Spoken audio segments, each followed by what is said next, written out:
siya i-distract. Pinakilig ni Daniel Padilla at Catherine Bernardo ang audience ng Chris TV nang mag-guest sila sa show. Tahasang inamin ni Daniel na may gusto siya sa ka-love team sa Princess and I. Talagang kay Catherine lang po ako. Seloso ka about sino tumatawag or nagte-text sa kanya? Siyempre, Kayo na po.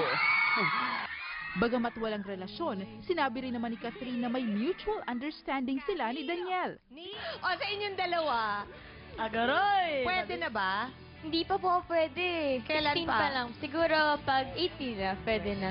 Sinasabi Ate DJ. 18 pwede. Dinikta mo. Hindi, feeling ko automatic pag 18, may freedom ka. Pero depende pa rin sa'yo yun kung kailan gusto mo ba MU talaga. pwede. Feeling ko pag MU, pwede naman.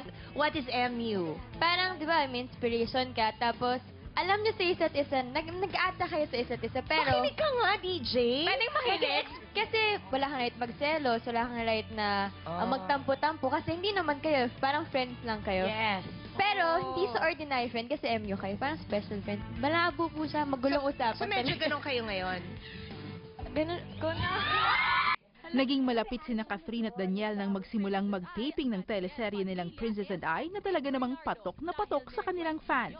Bagamat alam niyang hindi pa sila pwedeng magkarelasyon ni Catherine dahil bata pa, nangako si Daniel na hihintayin ang young actress.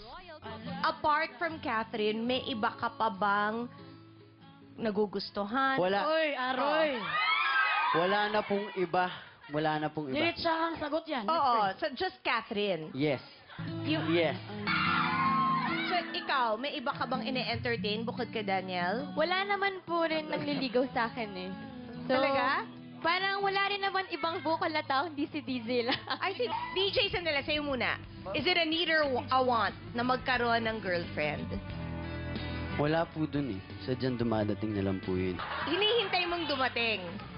Dumating na po. Oh! Kaso medyo matatagalan pa. Rod Macenas para sa Umagang Balita.